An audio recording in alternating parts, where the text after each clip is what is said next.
오늘 저는 고소자를 내쫓으라 그런 제목으로 하나님의 말씀을 증거하겠습니다. 우리는 종종 이런 생각을 할 때가 있습니다. 예수 그리스도를 나의 주 나의 하나님으로 영접한 사람들이 짓는 죄와 불신자들이 짓는 죄의 차이는 뭘까 하는 것입니다. 자, 하나님의 자녀가 짓는 죄와 불신자들이 짓는 죄와의 차이점, 이걸 잘 알지 못하는 성도들을 만날 때가 있습니다. 예를 한번 들어보겠습니다. 이단 종파인 구원파에서는 우리 장로교 교인들에게 당신 정말로 구원받았습니까? 그렇다면 언제 구원받았습니까? 몇 년, 몇 월, 며칠입니까? 이렇게 물어보는 거예요. 당신이 진짜 구원을 받았다라고 하면 생일을 기억하듯이 거듭난 날, 다시 태어난 날을 당신이 분명히 기억해야 됩니다. 이 구원받은 날짜도 모르면서 어떻게 구원받았다고 떠듭니까? 그 구원받은 거 아니군요. 이렇게 말하는 구원파들이 있습니다. 자, 이렇게 말을 하면서 접근해 오죠. 동시에 성도들의 죄책감의 문제를 또 붙잡고 늘어줍니다. 죄책감을 당신이 느끼는 것은 구원받지 못한 것입니다. 이같이 말하죠. 여러분, 구원파 중에 가장 큰 문제가 뭘까? 그것은 구원의 문제를 분명히 확인해 주는 것 같으면서도 회개에 대해서는 부인한다라고 하는 것입니다. 그들은 구원이 단순히 깨달음과 시인으로 이루어진다라고 생각을 하는 것이죠. 이 구원받은 성도들에게는 더 이상 회개할 필요가 없다, 이렇게 말하죠. 그래서 많은 교인들이 구원받은 사람들에게 있어서 회개가 얼마나 중요한지를 잘 모르고 있습니다. 그래서 이단의 유혹에 빠져넘어가곤 하죠. 구원파의 가르침은 결코 성경적이지 못합니다. 그것은 가짜 구원이죠. 가짜 구원. 이 죄의 문제는 이미 예수 그리스도의 십자가에서 다 해결해 주셨다. 그러니까 더 이상 고민하거나 괴로워하거나 울 필요가 없다. 얼마나 비성경적입니까? 예수 그리스도를 영접했다는 것은 하나님의 자녀가 된 것 맞습니다. 그러나 죄책감을 느끼지 않고 죄를 지어도 좋다는 말이 결코 아닙니다. 예수 그리스도를 나의 주 나의 하나님으로 영접했다면 나와 하나님과의 관계, 이 원죄에서 해방되고 구원받은 거 맞습니다. 근데 구원받은 후에 하나님은 모든 우리가 짓는 죄를 다 용서해 주시느냐? 그렇지 않습니다. 그 어떤 죄도 하나님 아버지와 우리 자녀들과의 그 사이를 이렇게 갈라놓거나 그렇게 할 수는 없죠. 부모와 자식과의 관계이기 때문입니다. 그러나 하나님은 죄를 무조건 다 용서해 주신 분이 아니다 하는 것이죠. 그럼 어떻게 해야 될까요? 회개해야 되는 거예요. 회개는 구원받지 못한 사람들에게만 필요한 것이 아니죠. 오히려 구원받은 크리스찬들에겐 더욱 필요한 것이 뭘까요? 회개하는 것입니다. 구원받은 사람은 히브리서에 보니까 사실은 죽었던 양심이 살아난 사람들입니다. 예수 그리스도를 믿고 십자가를 바라보면 이 양심이 살아났어요. 그러니까 작은 부분도 죄로 보이기 시작을 하고 인식하게 되는 것이죠. 예전에는 죄로 보이지 않던 많은 것들이 이제는 죄로 보이기 시작을 하는 거죠. 그래서 여러분, 회개 없이도 일이 잘 풀린다, 그것은 축복이 아니라 저주에 가깝습니다. 자, 구원받지 못한 자는 정죄를 받습니다. 죄를 지면 정죄. 근데 구원받은 우리가 하나님 앞에 또 실수하고 넘어지고 또 죄를 범하게 되면 우리는 정죄를 받는 것이 아니라 징계를 받죠. 징계. 정죄와 징계는 엄청난 차이입니다. 징계를 왜 내릴까요? 그것은 자녀에 대한 사랑입니다. 죄와 허물이 보이면 징계를 해서 뭘 하도록 할까요? 회개하도록 하는 것입니다. 회개하면 주님이 다 용서해 주시니까요.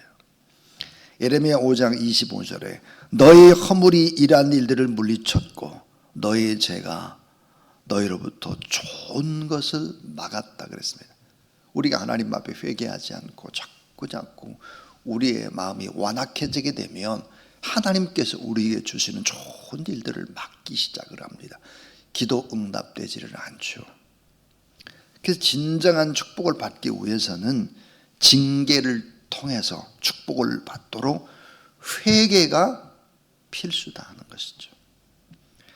이 악한 사탄의 이 세력은 계속해서 기독교인들을 무너뜨리기 위해서 어떻게 하나. 요한계시록 12장 10절에 보니까 이렇게 말하죠. 자, 그의 그리스도의 권세가 나타났으니 우리 형제들을 참소하던 자, 곧 우리 하나님 앞에서 밤낮 참소하던 자가 쫓겨났고 그랬습니다. 기독교인들을 무너뜨리기 위해서 밤낮 죄 있다고 고발하는 참소자가 바로 누굴까? 이 마귀 사단의 세력입니다. 이 스가랴 3장 1절을 보게 되면은 계속해서 죄를 찾아냅니다. 집요하게 그래서 찾아낸 죄를 고소하고 고발을 하죠. 그래서 이 사탄은 오늘 본문 스가랴 3장에서는 죄를 고소하고 고발하고 기소하는 검사로 나타나고 있습니다. 검사. 너는 더러운 옷을 입었다고 고발하죠. 오늘 이 본문에 나오는 스가랴 3장에 나오는 여호수아는 모세의 그 제자인 여호수아가 아니라 대제사장 여호수아입니다. 대제사장 여호수아를 보고 계속해서 고소 고발하는 사탄이 검사로 등장을 한다. 오늘 본문은 하나님의 나라의 법정입니다. 법정. 그래서 오늘 이 본문 속에서 이제 몇 가지 또 중요한 사항들을 한번 생각해 보겠습니다. 자, 이 첫 번째는 사탄의 공격 목표입니다. 사탄의 공격 목표가 어딜까 하는 거예요. 우리의 양심입니다. 우리의 양심. 자, 하늘 법정에서 스가랴 3장은 일어나고 있는데 재판장에서는 하나님의 보좌의 정중앙에 딱 앉아 계시고 여호수아 대제사장 여호수아는 죄를 지어서 피고로 이제 끌려와 있습니다. 사탄은 여호수아의 죄를 집중적으로 몰아붙이고 증거를 대는 검사입니다. 근데 하나님 보좌 우편에 누가 계시느냐? 예수 그리스도가 여호수아를 회복시키기 위해서 보좌 우편에서 변호하는 변호사로 등장을 하고 있는 것입니다. 자, 사탄은 이렇게 고발을 합니다. 사탄이 하나님 앞에 이렇게 고발을 해요. 재판장님, 당신의 백성들이 얼마나 불순종하고 얼마나 교만한지 똑똑히 보셨을 겁니다. 수없이 순종을 가르쳤고 훈육을 했지만 하나님의 뜻을 저들은 저버렸습니다. 하나님께서 구원해 주신 백성 거룩하신 당신의 뜻대로 살지 않고 저들은 수없이 계속해서 범죄했습니다. 저 제사장 여호수아는 더 죄가 많습니다. 위선과 가식과 백성들의 등을 쳐서 잘 먹고 잘 살고 있습니다. 하나님께서 저들을 심판해야 당신의 본성에 맞고 당신의 법도 맞지 않습니까? 심판하세요. 이렇게 맹렬한 사탄의 공격을 받았습니다. 아마 오늘 예배드리는 우리를 바라보고도 사탄은 그렇게 공격할지 모르겠습니다. 너희들은 겉만 그리스도인이구나. 예배드리고 기도하고 성경을 읽지만 세상 사람들보다 더 뻔뻔하고 그저 자기들만 아는 이기주의자들이구나. 너무 차갑고 인정머리 없고 책임감도 없고 막 이렇게 우리를 공격할 수도 있겠습니다. 자, 양심을 찔러대는 것이죠. 왜 양심을 찔러댈까요? 죄책감을 가지고 그렇게 힘없이 나는 죄인이다 라고 하는 철퇴를 뒤집어 쓰고 그렇게 구원의 확신이나 성령 충만의 확신이나 승리의 확신이나 이런 확신을 빼앗아가는 것입니다. 자, 두 번째로 이제 우리가 생각해 볼 수 있는 것은 사탄의 공격 무기가 뭘까 하는 거예요. 사탄의 공격 무기는 고소하고 고발하는 것입니다. 고소 고발하는 거예요. 죄에 있다고 계속해서 고소 고발한다. 이 사탄은 믿는 자들의 실수와 허물을 낱낱이 참소합니다. 밤낮 없이 참소한다 그랬어요. 사탄은 하나님의 보좌로 나아가서 하나님의 성도들의 상태를 기억하시도록 고소한다. 예를 들면 하나님, 아브라함이 방금 전에 하는 짓을 봤잖아요. 자기 아내를 누이라고 속였습니다. 하나님, 다윗이 한 짓을 봤잖아요. 부하의 아내를 간음하고 인구조사까지 한 저렇게 믿음 없는 사람. 하나님, 방금 베드로가 당신의 아들 예수 그리스도를 부인하고 저주하고 맹세하는 거 똑똑히 보셨지 않습니까? 이렇게 고소 고발한다. 이 사탄의 교묘한 무기는 뭘까? 고소하고 계속해서 고발하고 죄를 깨닫게 하고 참소하는 것입니다. 자, 죄책감 속에서 구원의 확신을 갖지 못하고 살아가도록 하는 전략, 회개의 기쁨을 빼앗아가는 전략, 죄를 자백하지 못하게 만들고 죄의 의식 속에서 살아서 하나님의 축복과 우리가 받아야 될 상급을 뺏는 거예요. 우리가 회개하고 뜨겁게 간절히 기도하면 성령 충만함을 받고 기도 응답을 받고, 그런데 그런 걸 다 막음으로 말미암아 하나님의 축복과 상급과 응답을 빼앗아가는 것이 사탄의 세력이죠. 심령의 완악함으로 은혜와 감격의 이 기쁨을 빼앗아갑니다. 죄를 이기는 능력을 빼앗는 무서운 전략이죠. 그래서 여러분, 죄보다 더 무서운 것이 뭘까? 회개하지 않는 완악한 마음이에요. 참 죄보다 더 무서운 것은 회개하지 않는 완악한 마음입니다. 예수 그리스도를 영접한 참된 그리스도인의 삶 속에는 언제나 속죄의 은총, 그리고 완전한 이 용서의 바탕이 깔려 있는 거예요. 우리는 완전한 용서, 속죄의 은총, 그런 것들이 기본적으로 깔려 있는 사람들이에요. 그런데 이거를 모르게 만드는 거죠. 자, 사탄의 세 번째는 이 사탄의 목적이 뭘까 하는 거예요. 사탄의 목적은, 자, 하나님의 뜻에 따라서 기소하는 것입니다. 기소.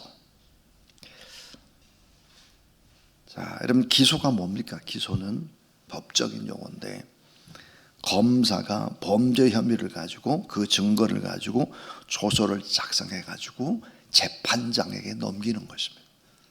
그래서 이게 기소하는 거죠. 이 사탄 믿는 사람들에게 유죄 판결을 내리도록 조서를 꾸며 가지고 재판장에서 하나님 앞에 넘기는 거예요. 이 사탄은 회개가 아니라 우리를 후회하고 가책과 죄책감을 가지고 고통 속에 죄의 의식을 품고 그리스도 안의 품격을 나타내지 못하도록 이렇게 만드는 것이죠. 그렇게 계속해서 구원받지 못한 사람처럼, 용서받지 못한 사람처럼 지은 죄에 계속해서 집착함으로 죄책감 속에서 주님으로부터 멀어지게 만들고 무력하게 만드는 것이죠. 무력하게. 그래서 여러분, 이 사탄은 죄의 의식이나 후회나 우울과 좌절이나 절망이나 실패나, 결국은 나중에 뭐예요? 스스로 불행하다고 하고 스스로 목숨을 끊기도 하고 이렇게 살아가도록 하는 것이죠. 그러나 성령 하나님은 우리에게 구원의 확신과 용서의 확신과 인도하심의 확신과 성령 충만의 확신과 승리의 확신과, 그래서 이 복음의 증거자로 인생을 살도록 그렇게 말씀을 하는 것이죠. 그럼 이제 제일 중요한 이런 사탄의 고소고발 기소에 대해서 어떻게 우리는 방어하고 어떻게 이길 수 있겠나. 마지막 네 번째, 우리의 방어책입니다. 제일 중요하죠. 우리의 방어책. 우리가 어떻게 방어하고 어떻게 승리할 수 있겠나 하는 거예요. 자, 그것은 바로 중재하시는 최고의 변호사 예수 그리스도를 바라보는 것입니다. 자, 중재하시는 최고의 변호사 예수 그리스도 앞에서 우리가 회개하는 거예요. 회개. 요한일서 2장 1절에 보니까 뭐라고 말씀했는가? 나의 자녀들아, 내가 이것을 너희에게 쓰면 너희로 죄를 범하지 않게 하려 함이라. 만일 누가 죄를 범하였더라도 아버지 앞에서 우리에게 대언자가 있으니 곧 의로우신 예수 그리스도시라 그랬습니다. 지상에서 가장 위대한 변호사가 있다면 예수 그리스도시죠. 그래서 최고의 변호사 되신 의로우신 예수 그리스도께서, 대제사장이신 예수 그리스도께서 중보해 주시고 필요한 은혜를 부어주시고 은혜의 보좌 앞에서 승리로 이끌어내시는 중재자가 되시는 예수 그리스도, 변호사, 대언자가 되시는 예수 그리스도. 그래서 우리 죄를 용서해 주시고 교제를 회복시켜 주시기 위해서 대속해 주신 예수 그리스도, 대신 죄값을 치러주신 속죄의 예수 그리스도께서 어떻게 하실까? 자, 사탄은 여호수아의 오른편에서 기소를 하고 있지만 예수님은 하나님 보좌 우편에서 대변하시고 회복하시죠. 예수 그리스도께서 몸에 난 상처를 하나님께 보여주시는 것입니다. 우리 위해 죽으시고 용서의 값을 지불해 주셨음을 재판장에게 증거로 보여주는 것입니다. 대속해 주시는 은혜, 속죄해 주시는 그 은혜.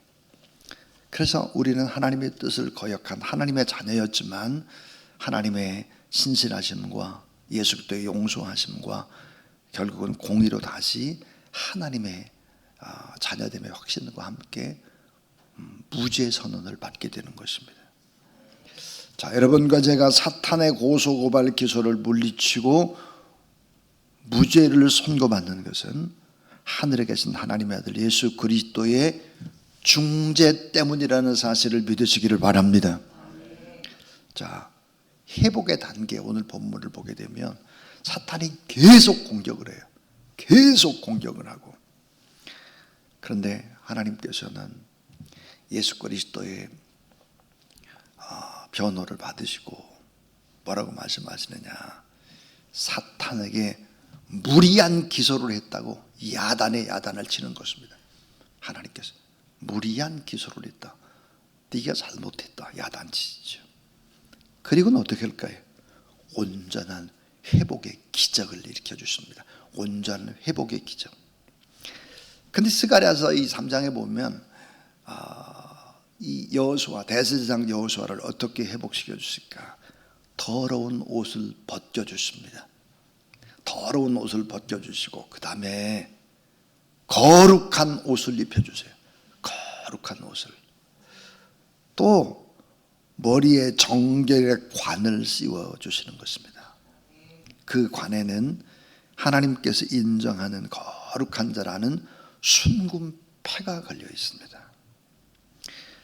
하나님께서는 여호수아에게 집행유예를 내리는 것이 아닙니다. 집행유예가 아니라 막바로 성전으로 돌아가서 기쁨으로 감사하고 찬송하도록, 그래서 하나님을 잘 섬기는 내 직분을 기쁨으로 잘 감당하라, 이렇게 하나님이 명령하는 거예요.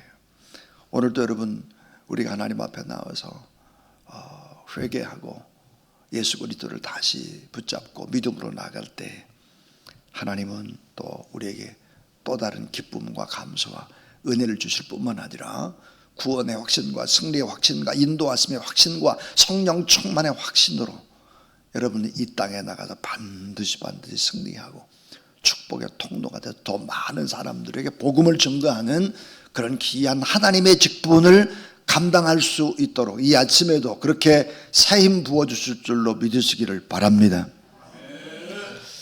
자, 우리를 죄지었다고 고소 고발하는 사탄. 이 사탄의 공격 목표는 우리의 양심이었습니다. 양심. 공격의 무기는 고소 고발이었습니다. 우리의 죄를 낱낱이 고발하는 것입니다. 사탄의 목적은 뭘까요?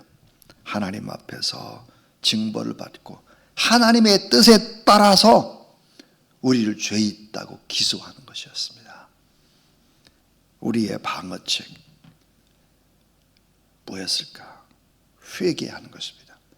그리고 예수 그리스도의 이름, 중재자가 되시는 예수 그리스도의 이름 앞에서 회개하고 믿음으로 기도할 때 다시금 은혜의 보좌 앞으로 우리를 이끌어 가신다. 그래서 이제 잠언 28장 13절 말씀, 자기 죄를 숨기는 자는 형통하지 못하나 죄를 자복하고 버리는 자는 불쌍히 여김을 받으리라 그랬고요.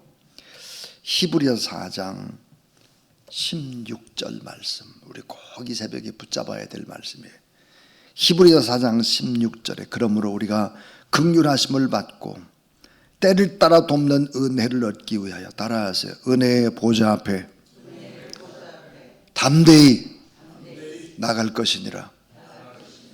자, 그러므로 우리가 긍휼하심을 받고 때를 따라 돕는 은혜를 얻기 위해서 은혜의 보좌 앞에 담대히 나가라 그러는데, 이 담대히라는 단어가 아주 중요합니다.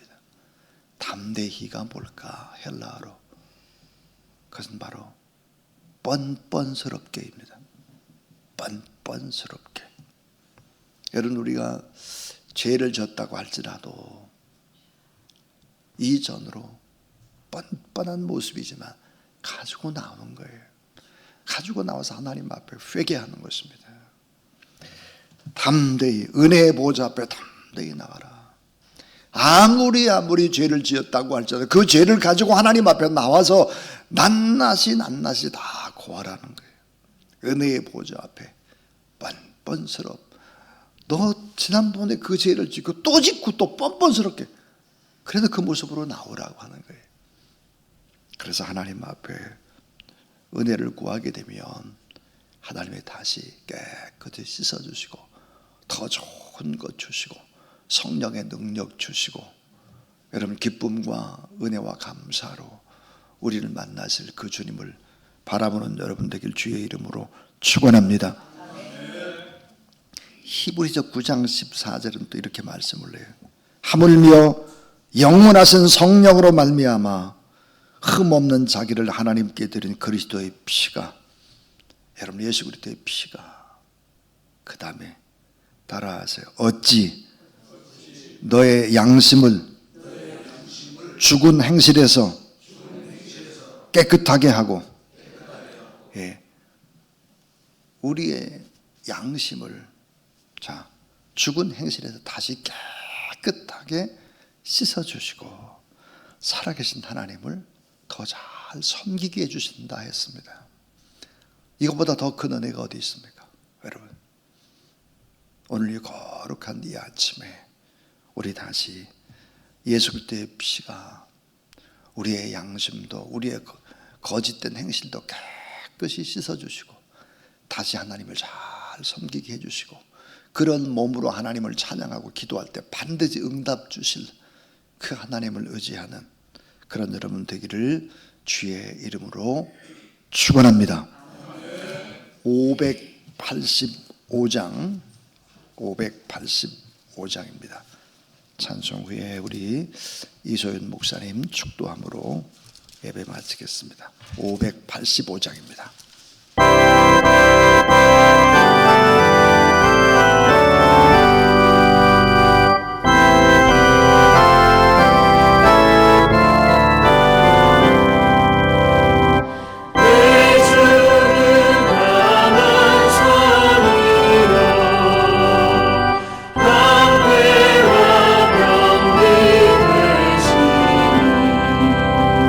그 나라에서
보좌 되시는 우리 주 예수 그리스도의 은혜와 하나밖에 없는 아들을 이 세상에 보내주신 아버지 하나님의 그 크신 사랑하심과 보혜사 성령님의 내주 교통 충만케 하심이 사탄의 그 어떤 고소 고발에도 오직 믿음의 주여 온전케 하시는 예수 그리스도를 바라보며 속죄의 은총을 믿고 참된 회개로서 십자가 단단히 붙잡고 오늘도 승리하기를 간절히 소망하는 사랑하는 우리 성도님들 머리머리 위에와 그 가정과 일터 위에 우리 주사랑교회 위에 선교사님들과 선교지 위에 이 나라의 민족 위에 지금부터 영원토록 함께 하옵시기를 간절히 축원하옵나이다. 아멘.